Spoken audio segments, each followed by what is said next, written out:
Friends, welcome to the Resonance Indore. I Sunil Hatekar welcome you once back again. ठीक है, development समझ में आया था।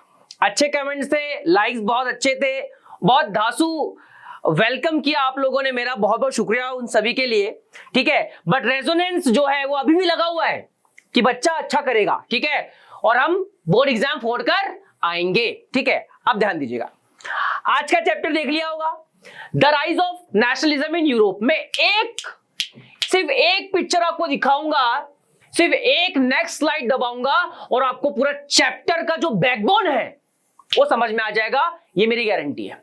सिर्फ एक बटन दबाऊंगा और नेक्स्ट स्लाइड में आपको समझ में आ जाएगा कि ये चैप्टर हमसे कहना क्या चाह रहा है। Are you ready? ध्यान दीजिएगा, ये देखिए, ये पूरा का पूरा चैप्टर सिर्फ इस बात पे डिपेंड है कि पहले यूरोप कैसे बटा हुआ था और आज यूरोप कैसे अलग अलग देशों के साथ बना हुआ है, बस। और इसके बीच में जो स्ट्रगल हुआ है ना, इसके बीच में जो स्ट्रगल हुआ है मेरे दोस्तों, बस इसी को हमको समझना है, इसी को हमको समझना है। और उस स्ट्रगल में कितनी जानें गई हैं, कितना खून बहा है, कितने शहीदों की लाशें बिछी है, ये पूरा का पूरा इस चैप्टर में बताया जाएगा। कैसे राजाओं को भगाया जाएगा और कैसे देश बनाया जाएगा। तो मेन जो चैप्टर है पूरा का पूरा वो यही है कि पुराने यूरोप से नया यूरोप कैसे बना। स्टार्ट करते हैं। ठीक है, आप देख ही चुके होंगे। ये देखिए एक सिंपल सा एग्जांपल बताता हूं। आप ऑटोमन एम्पायर देखिए और यहां पर एक टर्की देखिए। इस ऑटोमन एम्पायर ने इधर का एरिया पूरा का पूरा कैप्चर किया हुआ है। अब ये टर्की अलग हो चुका है और ये एरिया अलग हो चुका है। बस यही समझना है, कैसे हुआ। अरे पहले तो एम्पायर था, अभी देश कैसे बन गया? यही तो नेशनलिज्म है। अरे पहले यूरोप में एम्पायर चलते थे, तो एम्पायर बहुत ज्यादा देश घेर कर बैठे हुए थे। उसमें ऐसे छोटे छोटे देश भी थे जिन्होंने कभी कोई आवाज नहीं उठाई, लेकिन बाद में जब आवाज उठाई तो ऐसी उठाई कि अपना देश अलग कर दिया। और इसकी चिंगारी जो उठी वो कहां से उठी बेटा? वो कहां से उठी? वो उठी फ्रांस से। मतलब फ्रांस वो पहला देश है जिसने पूरे यूरोप को ये बताया कि एम्पायर को तोड़ो और अपना देश जोड़ो, अपना देश बनाओ। और इसमें सबसे इंपॉर्टेंट जो टर्म है जो फ्रांस ने इजाद की थी, जो फ्रांस लेकर आया था, वो टर्म का नाम है मेरे बच्चा नेशनलिज्म। और इसलिए चैप्टर का नाम है the rise of nationalism in Europe. ठीक है, यूरोप की चर्चा करेंगे आज हम भारतीय लोग। आज यूरोप की चर्चा करेंगे कि यूरोप एम्पायर हुआ करता था, फिर देश कैसे बना, ये पूरी चर्चा हम करेंगे। ठीक है, ध्यान दीजिएगा। सबसे पहले डेफिनेशन जानते हैं कि सर फ्रांस ने नेशनलिज्म को डेफिनेशन है, नेशनलिज्म बताया था कि नेशनलिज्म क्या होता है, अपना एक देश बनाना, उसी को हम नेशनलिज्म कहते हैं। लेकिन लिखकर क्या होगे, कीवर्ड क्या लिखोगे, ये ध्यान दीजिएगा बेटा। कीवर्ड क्या लिखोगे? वननेस।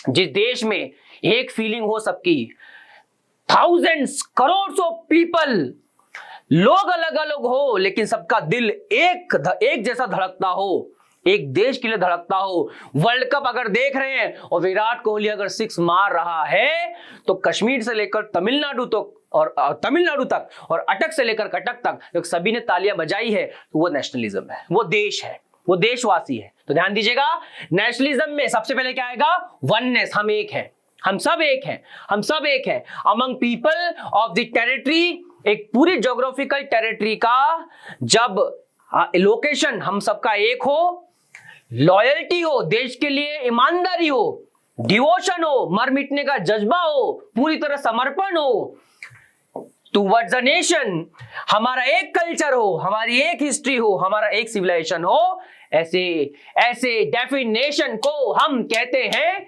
नेशनलिज्म। इसी को हम क्या कहेंगे बच्चा? nationalism, oneness among people of the territory, loyalty and devotion towards the nation. They belong to one culture, history and civilization. इसी को हम क्या कहेंगे बेटा? नेशनलिज्म. ध्यान दीजिएगा, बड़ी आसानी से समझा दिया मैं. नेशनलिज्म इतनी आसानी से हुआ नहीं यूरोप में. यूरोप में वो नेशनलिज्म पैदा करने में कई साल लग गए. वो पैदा करने में कई साल लग गए. और उसे पैदा किसने किया था? पहली बार यूरोप में फ्रांस ने. पहली बार किसने पैदा किया था? फ्रांस ने किया था. तो फ्रांस ने उस नेशनलिज्म की परिभाषा, उस नेशनलिज्म का जन्म कैसे किया?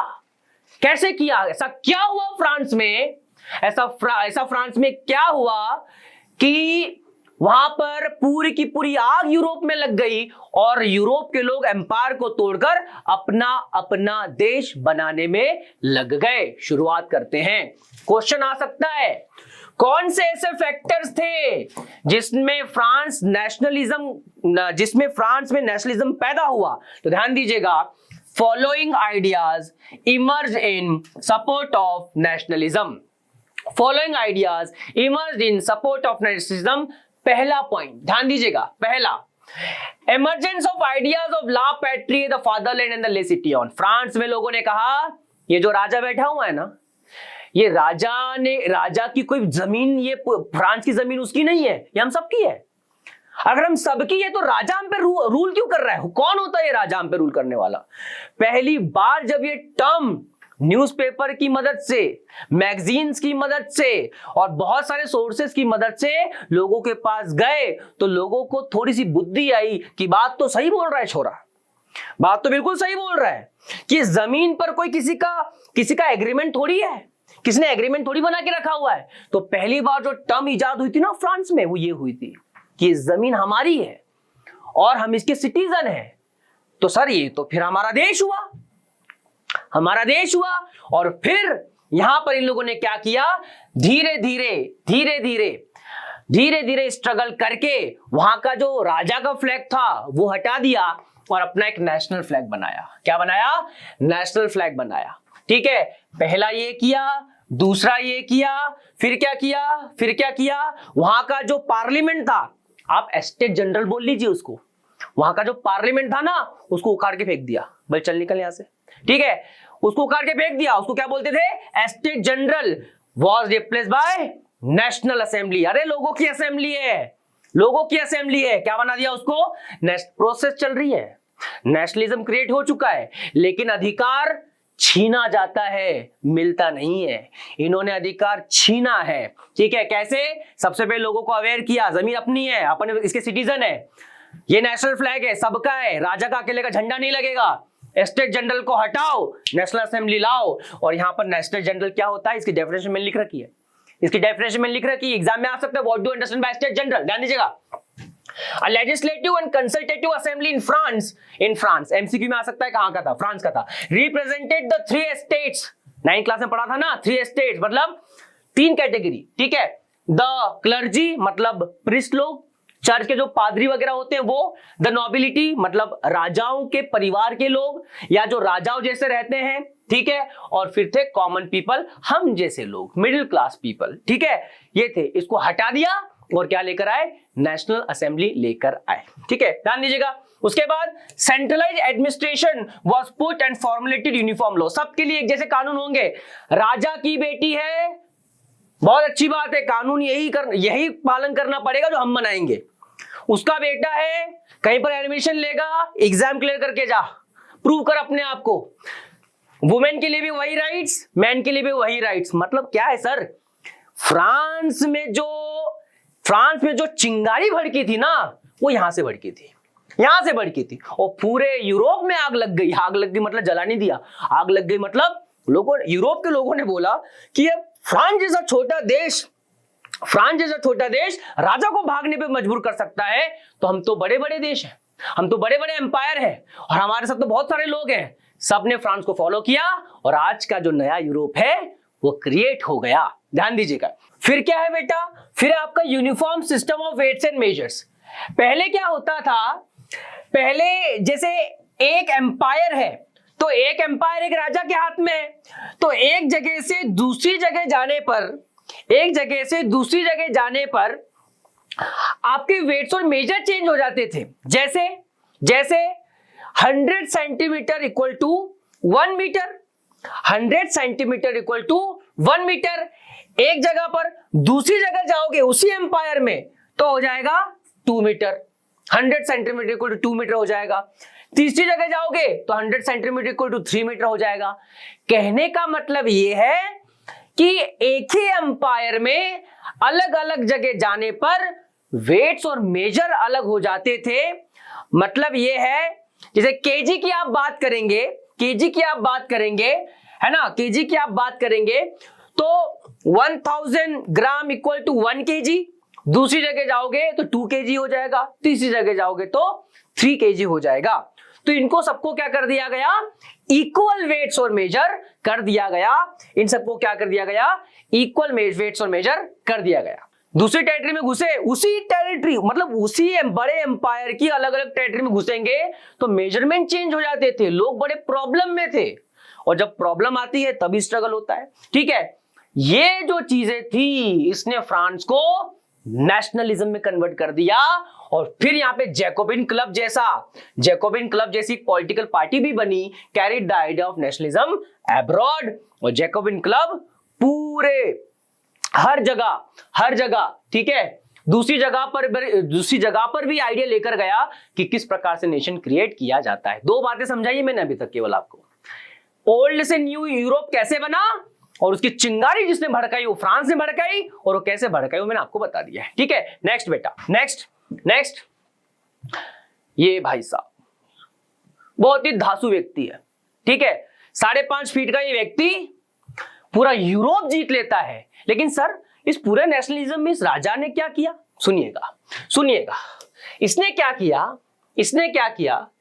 सबसे पहले तो फ्रांस में जो नेशनलिज्म की भावना भड़की थी तो इस व्यक्ति ने क्या किया,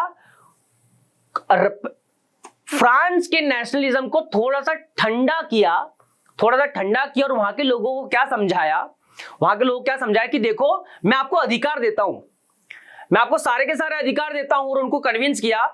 लेकिन अगर किसी दूसरे देश ने आप पर अटैक किया तो आप कैसे बचोगे, इसलिए मुझ जैसा जनरल यहां पर होना जरूरी है। इसने लोगों को कन्विंस कर लिया। और लीडर कौन होता है, जो कन्विंस कर ले। इसने लोगों को कन्विंस कर लिया और फ्रांस के लोग मान भी गए। इसलिए यहां पे लिखा हुआ है अराइवल ऑफ नेपोलियन। याद कीजिए क्लास 9th स्टेट जनरल को हटाने के बाद नेशनल असेंबली आई थी। नेशनल असेंबली के हटाने के बाद कोई दूसरा सिस्टम आया था, उसके बाद नेपोलियन आया था, और नेपोलियन ने फ्रांस के लोगों को क्या कर लिया, कन्विंस कर लिया। कैसे कन्विंस कर लिया, अधिकार देकर। 2 ही तरीके हैं, या तो सामने वाले को पैसा दे दो या तो अधिकार दे दो। नेपोलियन ने अधिकार दे दिए और फ्रांस के लोगों को एक कर लिया। ध्यान दीजिएगा क्या किया था इसने, he introduced many reforms in France and other territories of Europe. France के लोगों को क्या किया, एक कर लिया, उनको अधिकार दिए। He destroyed democracy in France which was established after French revolution. Democracy जमी जमाई डेमोक्रेसी थी। रिवॉल्यूशन के बाद, फ्रेंच रिवॉल्यूशन के बाद डेमोक्रेसी आ चुकी थी, लेकिन ये भाई साहब आए, कन्विंस किया और फ्रांस को फिर से क्या कर दिया, मोनार्की कर दिया। मोनार्की, मैंने क्या बोला, स्ट्रगल चल रहा है सर, डायरेक्ट नहीं डेमोक्रेसी मिल जाएगी। कभी मोनार्की, कभी डेमोक्रेसी, कभी रिपब्लिक, कभी मोनार्की, कभी डेमोक्रेसी, कभी रिपब्लिक। वो तो सर आप 1948 में जाकर कंप्लीट डेमोक्रेटिक देश बनता है फ्रांस। 1948 में जाकर कंप्लीट डेमोक्रेसी बनेगा फ्रांस। ये तो स्ट्रगल फेज चल रहा है। ठीक है, तो नेपोलियन ने क्या किया, लोगों को कैसे कन्विंस किया, देखिएगा लोगों को क्या दिया उसने, नेपोलियनिक कोड दिया। नेपोलियनिक क्या दिया, कोड दिया। सबसे पहले क्या किया, privileges based on birth एबोलिश्ड and equality before law. ये देखिए, अब यार तुम ऐसे अगर अधिकार दोगे तो कौन आपकी बात नहीं मानेगा। अरे साहब 1000 साल हो गए फ्रांस के लोगों को, ऐसे अधिकार किसने दिए। तो अगर कोई राजा ऐसे अधिकार देगा तो राजा से कन्विंस ही हो जाएगा। क्या दिया उसने, इक्वलिटी बिफोर लॉ, कि लॉ के सामने सभी एक है, मैं भी हूं। राजा ने बोला मैं भी लॉ के सामने एक ही हूं। और क्या बोला कि देखो क्या किया उसने? Based on birth abolish, facilities based on birth abolish. पहले क्या होता था, पहले मतलब राजा के घर में पैदा हुए ना तो नॉबल्स हैं, तो नॉबल्स के बच्चों को अलग फैसिलिटीज, क्लर्जीज के परिवार को अलग फैसिलिटीज, कॉमन मैन के लोगों को अलग फैसिलिटी। उसने बोला देखो ये ड्रामा खत्म करो, ये अब नहीं चलेगा, ये अब नहीं चलेगा, ठीक है। अच्छा ये ऐसा क्यों कर रहा था? क्योंकि उसको डर था कि लोग मेरे खिलाफ ही ना आ जाए, क्योंकि वो रिवॉल्यूशन देख चुका था और वहां के लोग बड़े मतलब हम जैसे ही थे, है ना, थोड़ा सा कुछ हुआ तो आंदोलन पे निकल गए, ठीक है, लाठी चार्ज भी हो गया तो वहीं पर बैठे हुए हैं, ठीक है, ध्यान दीजिएगा। प्रिविलेजेस, सबसे पहले क्या किया? फैसिलिटीज दी, क्या किया? Birth एबोलिश्ड, privileges based on birth एबोलिश्ड and equality before law, law के सामने सभी क्या हो गए? इक्वल हो गए। सेकंड एडमिनिस्ट्रेटिव का मतलब management of public affair divisions were simplified.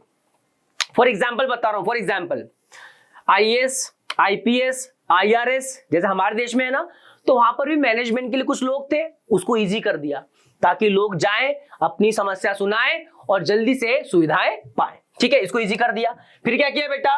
Peasants freed from सर्वडॉम, इसमें अटकिएगा मत एग्जाम में जाकर। सर्वडॉम मतलब क्या होता है? पीजेंट्स को फ्री कर दिया, किससे? Persons of low class and manorial dues. Serfdom मतलब जो लोअर क्लास थी फ्रांस में, लोअर क्लास जो थी फ्रांस में, उसको क्या कर दिया? उसको फैसिलिटीज दी। कैसी दी? कि आपको कोई भी जो भी आपका पुराना कर्जा वगैरह बाकी होगा उसको आप भूल जाइए, अगर आपको किसी को लैंडलॉर्ड को देना है वो भूल जाइए, अब आपको नहीं देना है। अरे एक बात बताओ, कितना शातिर दिमाग होगा इस बंदे का। इस बंदे ने उनको ही अपना बना लिया जिसकी मेजोरिटी थी, और मेजोरिटी किसकी थी बच्चा? किसकी थी? पीजेंट्स की थी। किसकी थी? पीजेंट्स की थी। और ये पीजेंट किसको नफरत करते थे? लैंडलॉर्ड्स को। तो ये नेपोलियन बोनापार्ट ने भी बोला कि लैंडलॉर्ड तो अच्छे नहीं है, पीजेंट खुश हो गए, अब तो कोई कर्जा भी नहीं चुकाना है, लैंडलॉर्ड को जो पैसा देना है। कहने का मतलब ये है कि नेशनलिज्म फ्रांस में आया, नेपोलियन आया, नेपोलियन ने फैसिलिटीज देना शुरू की, लोग ये समझ गए कि हम थोड़ा सा अगर स्ट्रगल करें, थोड़ा सा रिवॉल्यूशन करें तो अधिकार खुद चलकर हमारे पास आएंगे। थोड़ा सा स्ट्रगल, 3 इडियट्स में एक डायलॉग है ना कि आप अपने स्किल्स पे काम करोगे तो सक्सेस खुद आपके पीछे आएगी। यहां पर मैं अप्लाई कर देता हूं, अगर आपने struggle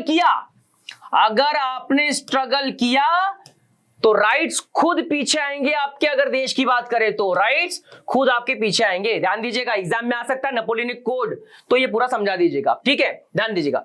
improve transportation and communication system, transportation communication system अच्छा हो गया तो बिजनेसमैन बड़े खुश हो गए। इस व्यक्ति ने क्या सॉलिड काम किया है, बिजनेसमैन खुश हो गए। ट्रांसपोर्टेशन कम्युनिकेशन इजी हो गया, बिजनेसमैन खुश, बोले यार एक जगह से दूसरी जगह बड़ी आसानी से जा पाएंगे क्या? बहुत बढ़िया, क्या नेपोलियन इज द बेस्ट। किसानों का जो लैंडलॉर्ड को पैसा देना था माफ कर दिया, पीजेंट ने बोला नेपोलियन इज द बेस्ट। जो गरीब तबका था, लोअर क्लास थी, उनको इक्वलिटी बिफोर लॉ दे दिया, नेपोलियन इज द बेस्ट। और क्या लोगे भाई, और क्या लोगे, ठीक है। Adoption of common national currency, पहले बहुत सारी करेंसी होती थी, इसने बोला ये ड्रामा भी हटाओ, एक ही करेंसी होगी, ठीक है। Establishment of right to property, जिसकी जो प्रॉपर्टी है वही रहेगी, उस पर किसी का अधिकार नहीं होगा। इसने हायर क्लास को भी खुश किया, इसने मिडिल क्लास को भी खुश किया, और इसने लोअर क्लास को भी खुश किया। आगे क्या समझ में? आगे बढ़ते हैं नेक्स्ट, ठीक है। फ्यूडल सिस्टम इन विच, एक मिनट यार पेन के कलर चेंज कर लेता हूं, नहीं तो कमेंट में लिखोगे कि सर वो थोड़ा सा मार्कर वगैरह चेंज कर लिया कीजिए। Feudal system in which people were given land and protection, people of higher rank and worked and fought for them in return abolished।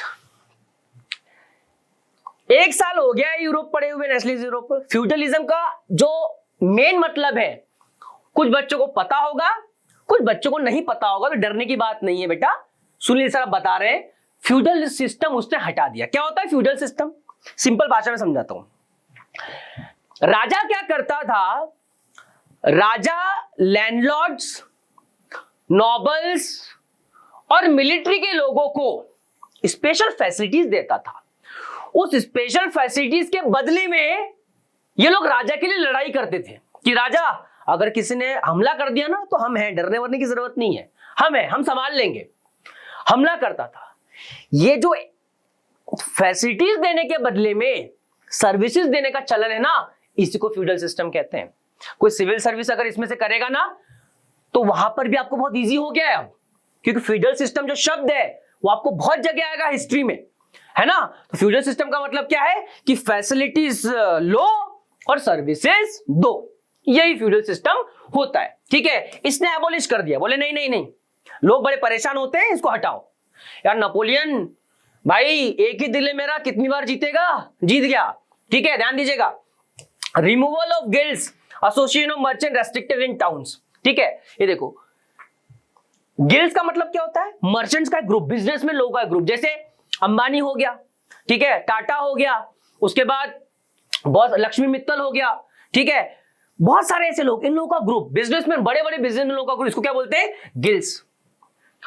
इनको एक जगह से दूसरी जगह जाने में क्या होती थी, प्रॉब्लम होती थी। क्या प्रॉब्लम ये होती थी कि एक जगह से दूसरी जगह जाने पर इनको टैक्स देना होता था। इसने बोला कोई टैक्स वैक्स देने की जरूरत नहीं है, जाओ, कोई टैक्स देने की जरूरत नहीं है, आप अच्छे से बिजनेस करो, आप मार्केट की इकोनॉमी को बढ़ाओ। यार मतलब कमाल है, व्यक्ति कमाल है। यूनिफॉर्म लॉज, सबके लिए एक जैसे क्या हो गए, यूनिफॉर्म लॉज हो गए। मतलब कहने का यार सिंपल सा ये है हर एक तबके को उसने कुछ ना कुछ दिया है। ये देखिए, अरे यहां पर किसान खुश है ना, ये देखो यहाँ पे मिडिल क्लास के लोग खुश हैं, ठीक है, यहाँ पर बिजनेस, ये देखो यहाँ पर ट्रांसपोर्ट एंड कम्युनिकेशन आ चुका है, यहाँ पर हर व्यक्ति खुश है, यहाँ पर हर व्यक्ति खुश है। और नेपोलियन ने ऐसा क्यों किया, इसलिए किया क्योंकि उसको पता था कि अगर मैंने इनको फैसिलिटीज नहीं दी तो फिर से ये मुझे हटा सकते हैं और फिर से डेमोक्रेसी ला सकते हैं। ठीक है, ध्यान दीजिएगा, ये क्या हो गया आपका, ये क्या हो गया आपका,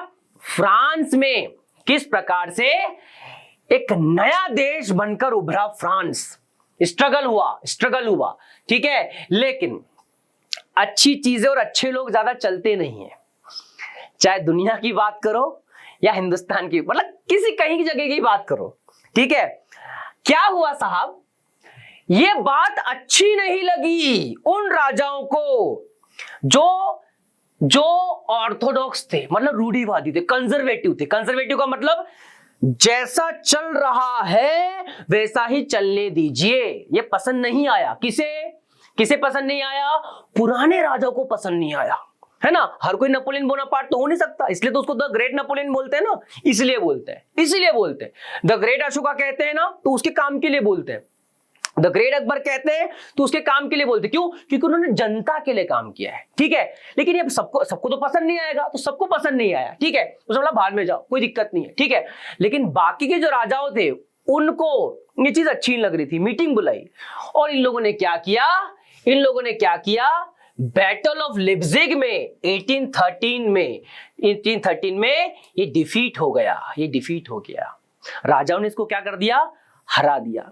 इसका एम था पूरे यूरोप को जीतने का, और ये बंदा जहां जहां जाता था, जैसे अधिकार इसने फ्रांस को दिए वैसे अधिकार ये दूसरे देशों को देता था। जहां जहां गया इसने वहां फ्रांस जैसे अधिकार, फ्रांस जैसे राइट्स दिए, लोगों को खुश किया। ये राजा को पसंद नहीं आया, राजाओं ने मिलकर इसको हरा दिया, और इस बैटल का नाम क्या है बेटा, battle of Leipzig 1813। In this battle he got a decisive defeat and he returned back to France. राजाओं की खुन्नस अभी भी खत्म नहीं हुई है ना, ध्यान दीजिएगा।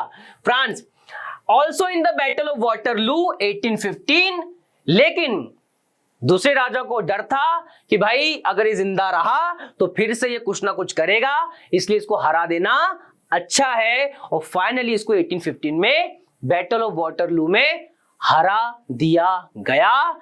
ये हार गया और इसको एक सेंट हेलेना नाम के आइलैंड में जाके रख दिया, भगा दिया, वहां की जेल में रहा और नेपोलियन बुढ़ा होके मर गया। नेपोलियन की कहानी खत्म होने से चैप्टर खत्म नहीं होता ना। अरे जो आग लगा के ये गया है कि साहब स्ट्रगल करो तो राजा भी अधिकार देता है, अभी पूरे यूरोप को पता चल गया। अब शेर के मुंह खून लग गया, हमको तो अधिकार चाहिए। बस ये अधिकार के लिए ही पूरे यूरोप में आग लग गई और यूरोप में नेशनलिज्म पैदा हो गया। कहानी ये है। आ गया क्या समझ में? आ गया क्या? ठीक है, ध्यान दीजिएगा, नहीं तो पुराना यूरोप ये था, मैं आपको बता चुका हूं पुरानी स्लाइड में। ठीक है, नेक्स्ट देखिएगा बेटा। ठीक है, अब यहां पर यूरोप में नेशनलिज्म कैसे पैदा हुआ, आइएगा देखते हैं। In Europe, there was no feeling of collective identity or common culture. Europe में लोग जैसे रह रहे थे, जैसे वो एम्पायर था ना, ये देखो, मान लो एक ऑटोमन एम्पायर का एग्जांपल लेते हैं। ठीक है, ये ऑटोमन एम्पायर में बहुत सारे अलग अलग भाषा बोलने वाले लोग हैं, अलग अलग कल्चर वाले लोग हैं, उनको पता ही नहीं है कि इनका कल्चर एक है, तो दूसरे देश का राजा इन पर राज क्यों कर रहा है? तो ये जो भावना है ना, ये पहले नहीं थी, यही वो बताने की कोशिश कर रहा है, इनको कॉमन कल्चर, हम सब एक हैं, ये भावना ही नहीं थी। अरे यूरोप का छोड़ो, हिंदुस्तान की बात करता हूं, 550 से ज्यादा रियासतें थी हमारे देश में, मोर देन 550 रियासतें, और कोई भी ये बोलने को तैयार नहीं था कि हमारा हिंदुस्तान है। नहीं, ये हमारा जूनागढ़ है, ये हमारा हैदराबाद है, ये हमारा गोवा है, कोई ये तो बोले हमारा हिंदुस्तान है। यही कहानी यूरोप की थी। तो यूरोप ने क्या हुआ ऐसा कि सारे देशों ने अपना अपना कल्चर पहचान कर लोग एक साथ आए और अपना अपना देश बनाया। ध्यान दीजिएगा। Also, the people over there were diversified on the basis of language. They speak an ethnic culture. This difference did not easily promote a sense of political unity. अलग अलग भाषा के लोग रह रहे हैं, लेकिन इनको पता ही नहीं है कि इसमें से बहुत सारे ग्रुप ऐसे हैं जो अगर एक हो जाए तो देश क्रिएट कर जाए। इनको पता ही नहीं है कि अगर एक हो जाए तो देश क्रिएट कर जाए। ध्यान दीजिएगा। The only tie binding this group, इनके लिए बस एक ही चीज कॉमन थी कि भैया हम सब एक हैं। क्यों? क्योंकि हमारा राजा एक है, बस। इसके अलावा इनको कुछ पता ही नहीं था। फॉर एग्जाम्पल, मैं सुनील हूं, अनिल, विजय, राकेश, राजेश को ये पता ही नहीं है कि हम हिंदुस्तान के लोग हैं, हमारा कल्चर एक था, हमारा इतिहास एक था। ये लोगों को याद दिलाया गया यहां पर, और तब जाके ये लोग एक हुए और अपना अपना देश बनाया। आया समझ में? ध्यान दीजिएगा। नेक्स्ट ध्यान दीजिएगा। ठीक है, अब सर ये लोगों को अवेयर किसने किया? ये काम था मिडिल क्लास का। ये काम किसका था बच्चा? मिडिल क्लास का। ये किसने समझाया इन लोगों को? मिडिल क्लास ने। क्योंकि उस समाज में मेनली दो क्लासेस अव्वल दर्जे पे थी। पहली कौन सी थी? एरिस्टोक्रेट, मतलब अमीर एकदम, है ना, अरे भाई चल रहे हैं एकदम, है ना, भौकाल है एकदम। ठीक है, एरिस्टोक्रेट क्लास, रिच क्लास। ये कौन सी क्लास है बच्चा? रिच क्लास है। ठीक है, और वो कौन सी क्लास है? मिडिल क्लास है। अब रिच क्लास तो बढ़िया जीवन जी रही है, और बढ़िया जीवन जीने वाला कभी स्ट्रगल नहीं करता। उसको एकदम ऐशो आराम की जिंदगी मिल रही है भैया। पढ़ाई नहीं भी करूं तो बहुत सारे बिजनेस खुले हुए हैं मेरे। अरे हाँ ना, प्रॉब्लम किसको है? मिडिल क्लास को। ठीक है, मिडिल क्लास पढ़ी लिखी थी। मिडिल क्लास क्या थी? पढ़ी लिखी क्लास थी। फ्रांस से न्यूज़पेपर आ रहे हैं, पढ़ रहे हैं, देख रहे हैं, ऑब्जर्व कर रहे हैं, दुनिया को ऑब्जर्व कर रहे हैं, इधर से उधर जाते हैं तो देखते हैं अरे यार उनको तो अधिकार मिल गए, हमारे देश में तो अधिकार नहीं है। ये एम्पायर क्या कर रहा है? इस एम्पायर को तोड़ो, हमारा देश बनाओ। मिडिल क्लास पढ़ा लिखा था, और पढ़े लिखे लोगों ने क्या किया यूरोप में? इनिशिएट किया। कैसे किया? ध्यान दीजिएगा। सबसे पहले समझते हैं एरिस्टोक्रेट क्लास को। Landed aristocracy dominated the continent socially and politically since they are united by a common ways of life. इस पूरे समाज में जो सबसे ज्यादा डोमिनेट करता था वो करती थी रिच क्लास। वो कौन सी क्लास करती थी बेटा? Rich class. ये देखो, अरे मतलब है ना, बढ़िया सी जिंदगी है साहब, कोट पैंट पहन के मस्त सर खड़े ऐसे, खींच मेरी फोटो, है ना। ध्यान दीजिएगा, ये देखो प्रॉपर, मतलब बढ़िया सा चल रहा है। हाँ जी, ये रानियों को भी देख लो। ठीक है, इनके बच्चे देखो, अरे गरीब का बच्चा ऐसे पहनेगा क्या यार? सोचो ना, ये सब एरिस्टोक्रेट क्लास है। ये देखो बड़े बड़े बंगलोज, है ना भाई साहब, मतलब चल रहे एकदम कार, पुराने जमाने की कार। ठीक है, बढ़िया, कोई दिक्कत ही नहीं है, नहीं करना हमको स्ट्रगल। क्यों करें स्ट्रगल? ठीक है, तो एरिस्टोक्रेट क्लास मजे से रह रही थी यहाँ पर। Industrialization was prevalent in England and few more classes emerged like working class. एक शब्द बोलूंगा और आप शॉक्ड हो जाओगे। सबसे इंपॉर्टेंट रोल जो निभाया है ना मिडिल क्लास को पैदा करने में, वो निभाया है इंडस्ट्रियलाइजेशन ने। किसने निभाया है? इंडस्ट्रियलाइजेशन ने। अरे सर क्या बात कर रहे हो? हाँ ध्यान दीजिएगा, इंग्लैंड में इंडस्ट्री का दौर चल रहा था और इंडस्ट्रियलाइजेशन में मशीन्स आ चुकी थी और मशीन्स पे काम करने के लिए मजदूर चाहिए होते थे। तो पूरे यूरोप में गुड्स बनते थे मशीन से। मशीन आई, मजदूर आए, पैसा मिलने लगा, गरीबों को पैसा मिलने लगा, काम के बदले पैसा लोगे ना। अब पैसा आया तो इन लोगों ने 4 किताबें खरीदी। बोला अच्छा ऐसा भी चल रहा है क्या? स्कूल जाने लगे, मिडिल क्लास तैयार होता गया, मिडिल क्लास तैयार होता गया। एरिस्टोक्रेट क्लास को पता ही नहीं था ये जो बच्चे आज स्कूल जा रहे हैं ना, थोड़ी बहुत फीस भर के यही इनकी बैंड बजाने वाले हैं। ध्यान दीजिएगा, मिडिल क्लास कैसे तैयार होता है? पढ़ लिख के ऊपर जाता है। आज कोई लोअर क्लास में है तो अपर क्लास में कैसे आएगा? वो पढ़ लिख के जाएगा। तो मिडिल क्लास यहाँ पे तैयार हो रहा था, तो इंडस्ट्रियलाइजेशन की बदौलत। ठीक है, among them there was a group of few educated middle class persons which brought the ideas to abolish the aristocrat privileges.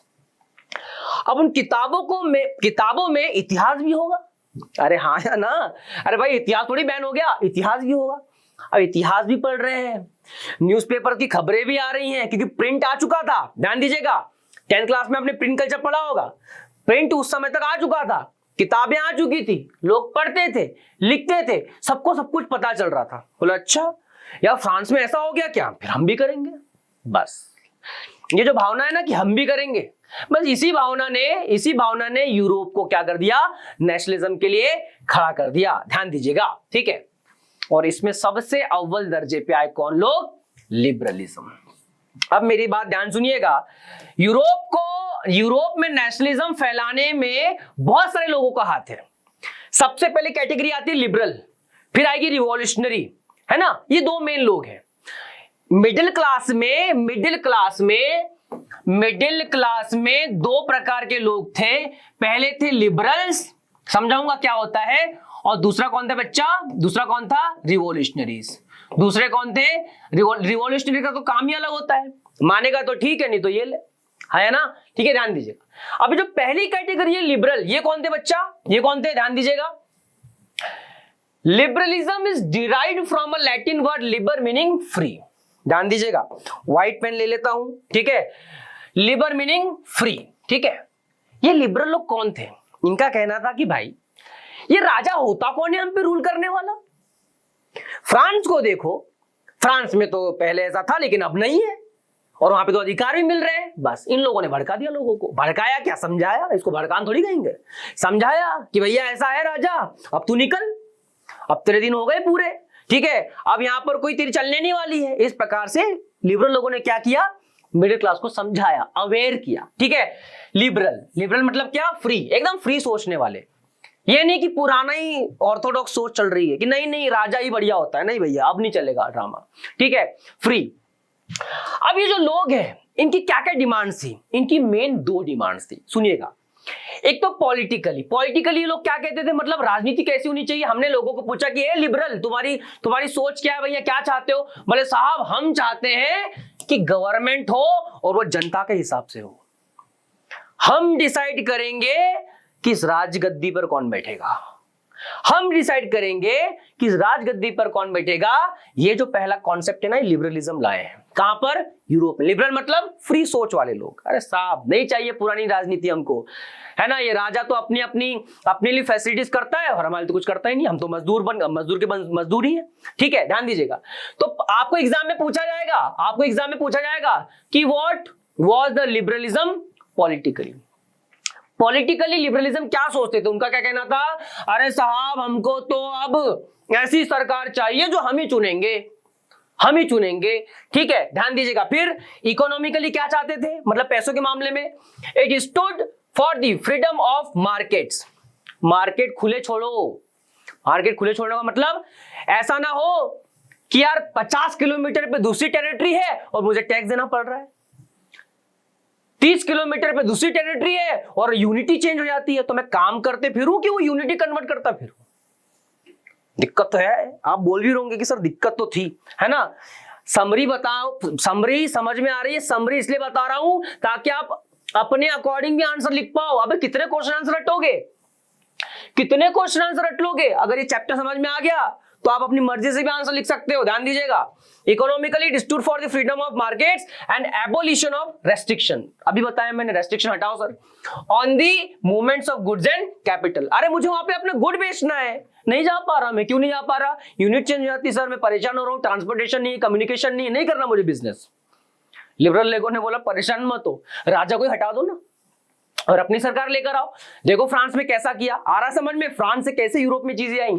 ठीक है, for new middle class it was freedom for the individual and equality before law. Equality चाहिए। France के लोगों ने भी equality का मजा चखा, बाकी की यूरोप के लोग भी चखना चाह रहे हैं, टेस्ट करना चाह रहे हैं। ठीक है, ध्यान दीजिएगा। नेक्स्ट ठीक है, लेकिन ऑब्स्टिकल्स क्या थे? ऑब्स्टिकल्स बताने से पहले एक चीज बताना चाहूंगा। देखिए, मान लीजिए पेपर थोड़ा हार्ड आ गया तो क्या आ सकता है? क्या लिबरल वाकई में इक्वलिटी बिफोर लॉ चाह रहे थे? नहीं, फीमेल्स को मना कर दिया था इन लोगों ने। बोले नहीं साहब, फीमेल्स को आप वोट देने का अधिकार नहीं देंगे हम। और दूसरा, जिसके पास थोड़ा बहुत पैसा होगा केवल उसको ही अधिकार मिलेगा, है ना? ये भी थोड़ी सी बात पता होनी चाहिए, ध्यान दीजिएगा। ठीक है, नेक्स्ट। अब इस सारी चीजों को करने में कुछ ऑब्स्टिकल्स थे। ऑब्स्टिकल मतलब, अरे यार इतना बड़ा चेंज करने जा रहे हो, इतना बड़ा चेंज करने जा रहे हो, ऑब्स्टिकल्स आएंगे। क्या ऑब्स्टिकल्स है? ध्यान दीजिएगा। In the 18th century there was strong demand of rights and expansion of trade, but there were few obstacles like। चाहता तो मैं बहुत कुछ हूं, लेकिन आसानी से मिलेगा नहीं। मैंने एक शब्द में आपको कह दिया, बेटा अगर ये चाहिए ना तो ये हाथ जोड़ के तो मिलने नहीं वाला है। ये शेर के जबड़े में हाथ डालो और अपना अधिकार बाहर निकालो। वो राजा को आप शेर ही समझ लो, अरे उसके पास आर्मी है, एक तोप चलाएगा, पूरा लिबरलिज्म उड़ जाएगा। हाँ है ना? ठीक है, ध्यान दीजिएगा। अब ये राइट चाह रहे हैं तो ऑब्स्टिकल्स क्या है बेटा? ऑब्स्टिकल्स क्या है? ध्यान दीजिएगा, ऑब्स्टिकल्स क्या है? ऑब्स्टिकल्स ये है कि सबसे पहले तो पूरे देश में क्या चल रहा है? अनइवन मेजरमेंट चल रहा है, वो मैं आपको पहले ही समझा चुका हूं। ठीक है, और दूसरा क्या है भैया? टाइम कंज्यूमिंग कैलकुलेशन है। चाहते तो हैं हम कि क्या हो जाए, सब कुछ फ्री हो जाए, मार्केट फ्री हो जाए, और ये दो ऑब्स्टिकल आ रहे हैं कि हम और ऊपर जाना चाह रहे हैं, हम यहां पर आ रहे हैं, हम यहां पर आना चाह रहे हैं, अपर क्लास में आना चाह रहे हैं, लेकिन ये ऑब्स्टिकल्स आ रहे हैं। इस ऑब्स्टिकल को हटाना है तो सरकार अपने अकॉर्डिंग लाना है, सरकार अपने अकॉर्डिंग लाना है। क्या होता था यूरोप में? क्या होता था? ऑब्स्टिकल कैसे थे? वहां की एक यूनिट थी एलए। एमसीक्यू का क्वेश्चन बन चुका है, एमसीक्यू का क्वेश्चन बन चुका है। यूनिट क्या थी वहां की? LA. Had value difference like 54.7 centimetre in Frankfurt. एक ही टेरिटरी में, फ्रैंकफर्ट जो जर्मनी में था, वहां पर 51 एलए की यूनिट है। 1 एलए फ्रैंकफर्ट में था 54.7 सेंटीमीटर। मान लो आपको कपड़ा बेचना है, आप फॉर एग्जाम्पल आप आगरा गए, उसने बोला भैया 1 एलए में कितना कपड़ा आएगा? वो बोलेगा 54.7 सेंटीमीटर। फिर आप कहां गए? फिर आप गोरखपुर गए, उसने बोला भैया 1 एलए में कितना आएगा? बोले 53.5 आएगा। बोले पागल हो गए हो, एक ही तो देश है, ये अलग अलग मेजरमेंट क्यों है? अलग अलग। तो इसको हटाना चाह रहे थे ये लोग, इसको हटाना चाह रहे थे क्योंकि क्या करता था?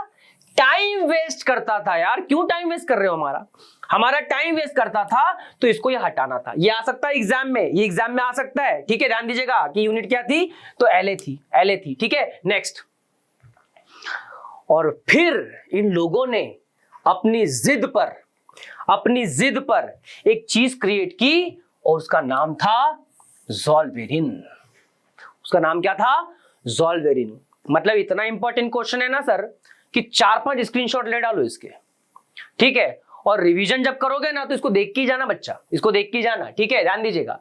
ज़ोल्वेरिन, अभी ज़ोल्वेरिन क्या है? इतना स्ट्रगल करने के बाद सरकार ने इनको इतनी अनुमति दे दी कि ठीक है यार, तुम एक काम करो, अपना खुद का एक ग्रुप बना लो और तुम खुद ही डिसाइड करो कि तुम चाहते क्या हो। अरे यार इतना स्ट्रगल और इतनी लड़ाई करने के बाद तो बड़े से बड़ा रावण भी झुक जाएगा, बोले भैया जनता, अगर जनता अपने आपे से बाहर चली गई तो ये मुझे तो क्या किसी को भी खत्म कर सकती है ना, क्योंकि सबसे बड़ी होती है जनता कहीं की भी। ध्यान दीजिएगा, ज़ोल्वेरिन, राजा ने एक अधिकार दे दिया, बोले जाओ ज़ोल्वेरिन बनाओ। बोले क्या था ज़ोल्वेरिन? 1834 में ये कस्टम यूनियन था बेटा। क्या था? एमसीक्यू बन चुका है बच्चा, एमसीक्यू बन चुका है। ज़ोल्वेरिन मतलब क्या? Custom union. क्या था? Custom union. Initiated by Prussia, joined by German state. और ये जो ज़ोल्वेरिन का कॉन्सेप्ट लेकर आए, अब पूरे यूरोप में कहीं ना कहीं तो शुरू होना ही था ये। तो प्रशिया ने बोला भैया ठीक है, हम भी स्ट्रगल कर ही रहे हैं, राजा बता क्या चाहिए, मार चाहिए कि अधिकार देगा? बोले भैया अधिकार ले लो, एक काम करो, जाओ अपनी मर्जी से कर लो जो करना है। बिजनेसमैन लोगों को खुश कर दिया, क्योंकि उनको खुश कर दिया तो भैया थोड़ा बहुत स्ट्रगल क्या हो जाएगा, पीछे भी आ सकता है, पीछे भी आ सकता है, ठीक है। क्योंकि अगर तुमने बिजनेसमैन लोगों को खुश कर दिया तो वहां थोड़ा बहुत पैसा आएगा, इकोनॉमी बढ़ेगी, ठीक है। इकोनॉमी बढ़ेगी तो राजा कुछ और अधिकार दे पाएगा, ठीक है। तो यहाँ पर इनिशिएटेड बाय प्रशिया। अभी प्रशिया क्या है sir?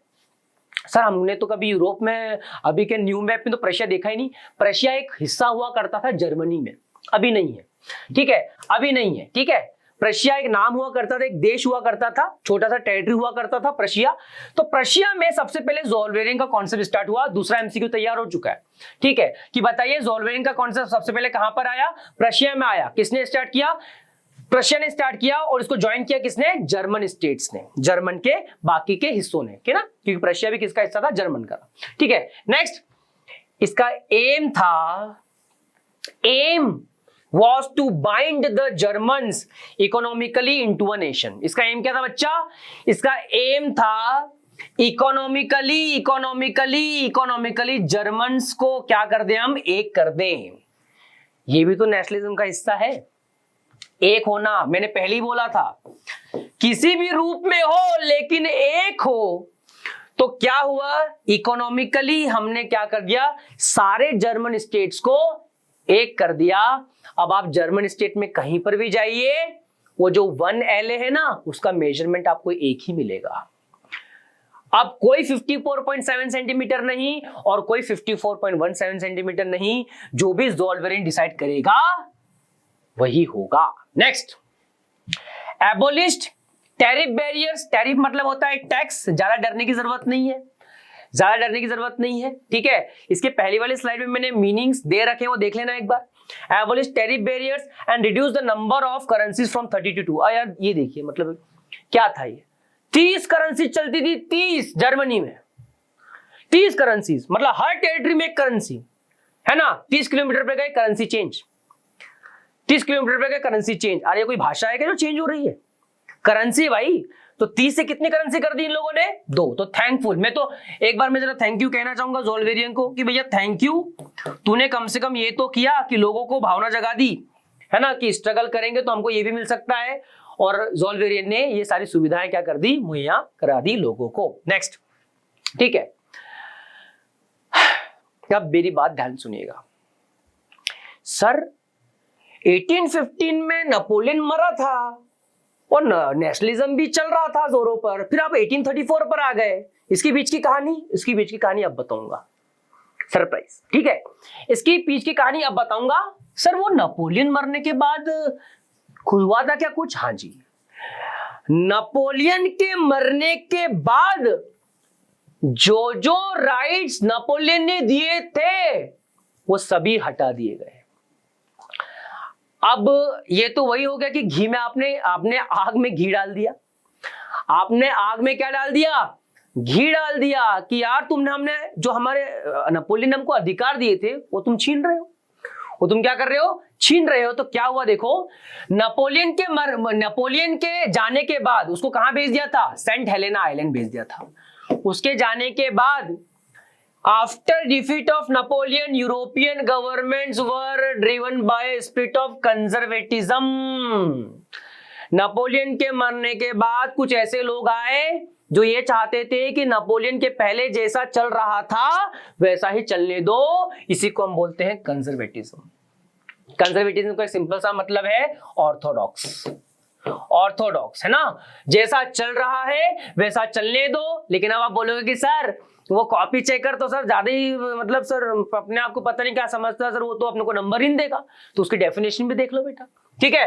Conservatism is a political philosophy that stressed the importance of tradition, established institutions and customs and preferred. कहने का मतलब ये है कि जो फिलॉसफी पुरानी थी वही चलने दो। क्या फिलॉसफी थी?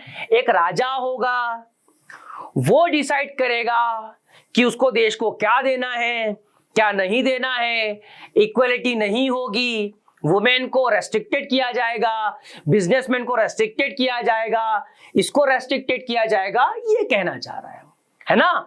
अब देखिएगा, इन 1815 European powers Britain, Russia, Austria and Prussia, है ना, इन सब ने क्या किया था बेटा? जिसने नेपोलियन को हरा दिया। देखो, अच्छे व्यक्ति को हराने के लिए कितने लोग जुड़ गए थे, लेकिन उसकी सोच को नहीं हरा पाए।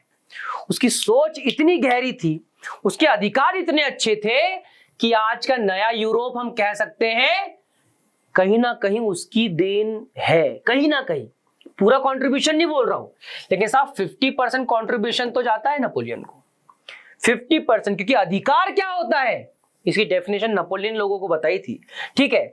जिसने हराया था ब्रिटेन, रशिया, ऑस्ट्रिया, प्रशिया, जिसने हराया था नेपोलियन को, वो लोग एक देश में मिले, एक शहर में मिले, ऑस्ट्रिया की कैपिटल वियना में मिले, और वियना में एग्रीमेंट साइन हुआ जिसको बोलते हैं ट्रीटी ऑफ वियना।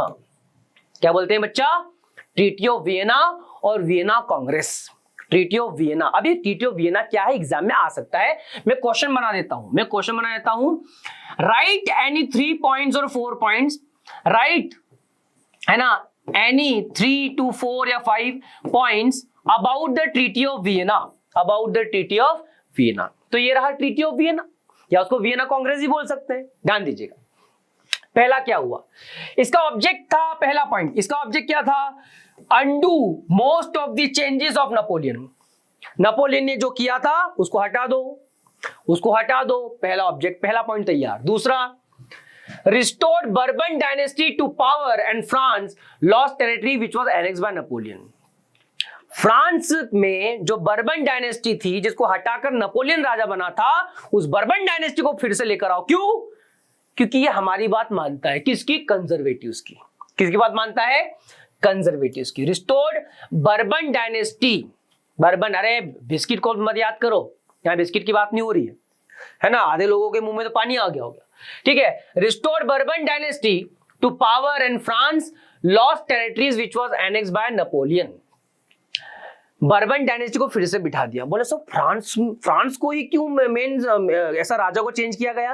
क्योंकि बर्बन डायनेस्टी पूरी बात मानता था कि साहब जैसा आप बोलोगे वैसा हम करेंगे, हमको बस राजा बना दो।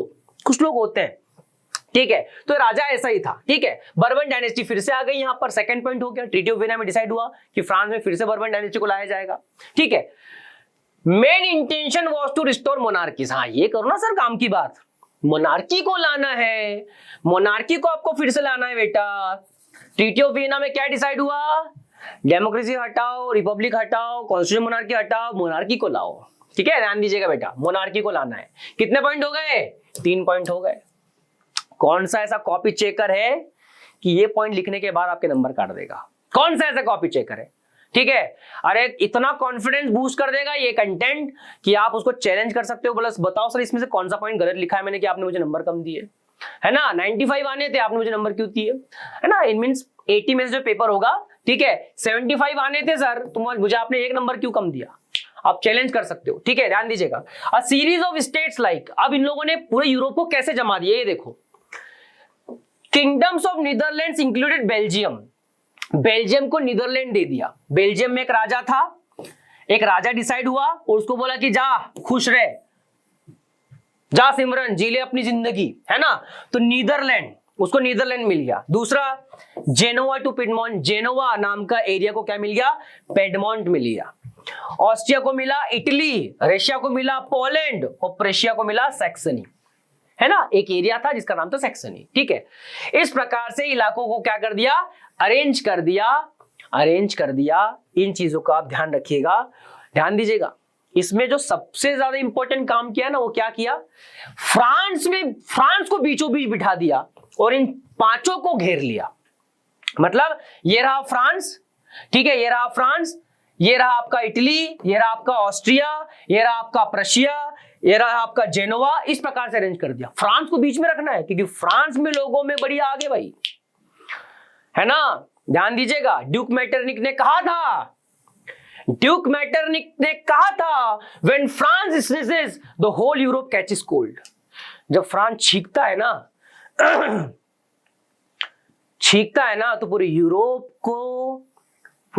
को क्या हो जाएगा, कोल्ड हो जाएगा साहब, कोल्ड हो जाएगा, ठीक है।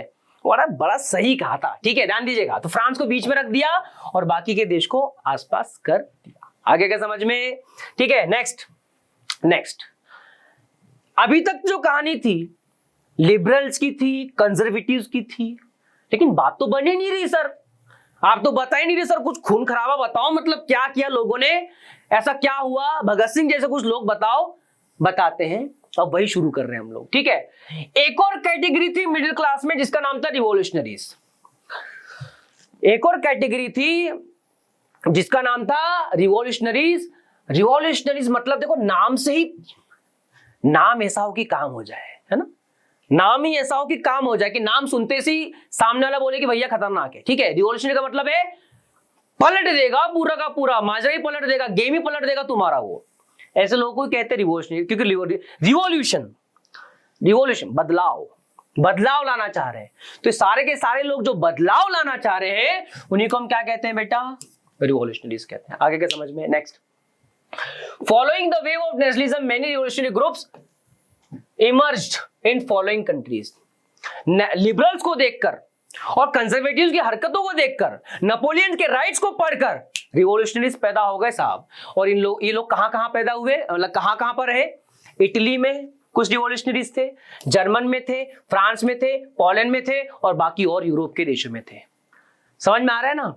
मतलब आप देखो यार, ये चीज देखो, आपको मैंने जो पहली पिक्चर बताई थी ना, ये देखो आप, अब समझ में आया इसका मतलब क्या है। स्ट्रगल है, पूरा स्ट्रगल चल रहा है। यहां से यहां आने में जो मशक्कत करनी पड़ी इन लोगों को, सल्यूट टू देम।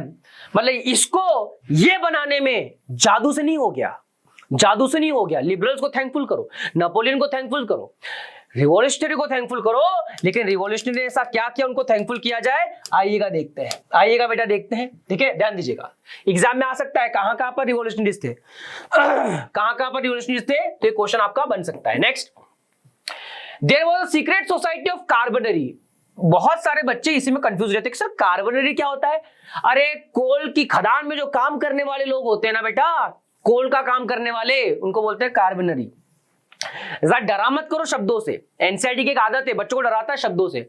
शब्द के साथ अगर आपकी पहचान हो गई तो आपकी खुद की भी एक दिन पहचान हो जाएगी, ध्यान रखना, ठीक है। There was a secret society of Carbonari whose member was Giuseppe Mazzini, born in Genoa. सबसे पहला रिवॉल्यूशनरी का नाम आया है किसका, गिउसेपी मजीनी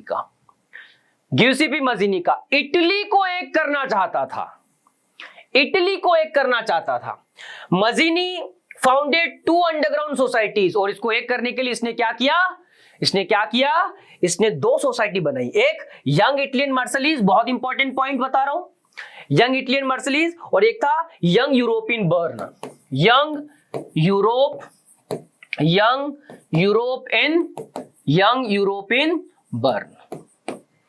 यूरोपियन बर्न 2 सोसाइटी बनाई किसने।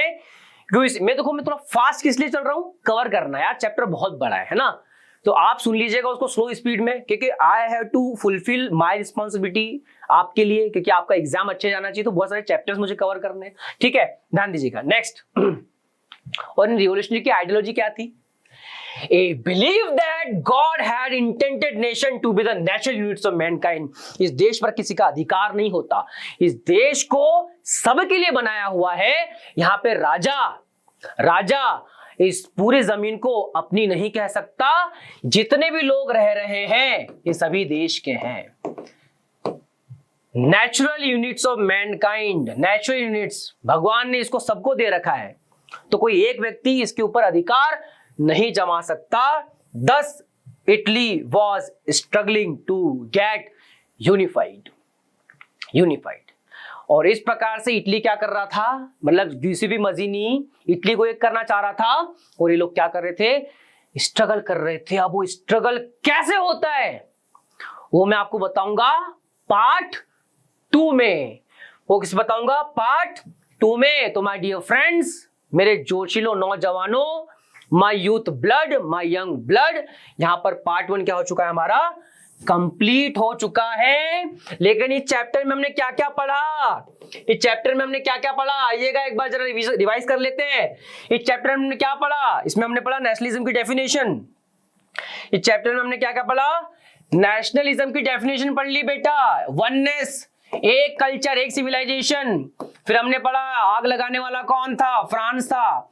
क्या क्या किया, फादरलैंड का कॉन्सेप्ट दिया बच्चा, फादरलैंड का कॉन्सेप्ट दिया, और किसका कॉन्सेप्ट दिया, सिटीजन का कॉन्सेप्ट दिया। ठीक है, तीसरा क्या किया, 2 प्रकार के लोग आए, एरिस्टोक्रेट क्लास, एरिस्टोक्रेट ये अमीर क्लास थी, इसको कोई मतलब नहीं था, एरिस्टोक्रेट। ठीक है, और दूसरी कौन सी क्लास थी, मिडिल क्लास। आग किसने लगाई, किसने लोगों को कन्विंस किया, मिडिल क्लास ने कन्विंस किया।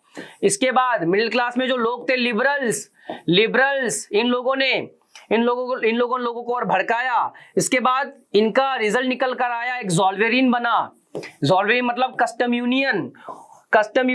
और उसके बाद ज़ोल्वेरियन बनने के बाद यहां पर फाइनली हमने डिस्कस किया रिवॉल्यूशनरीज। आगे क्या समझ में, मजा आया क्या?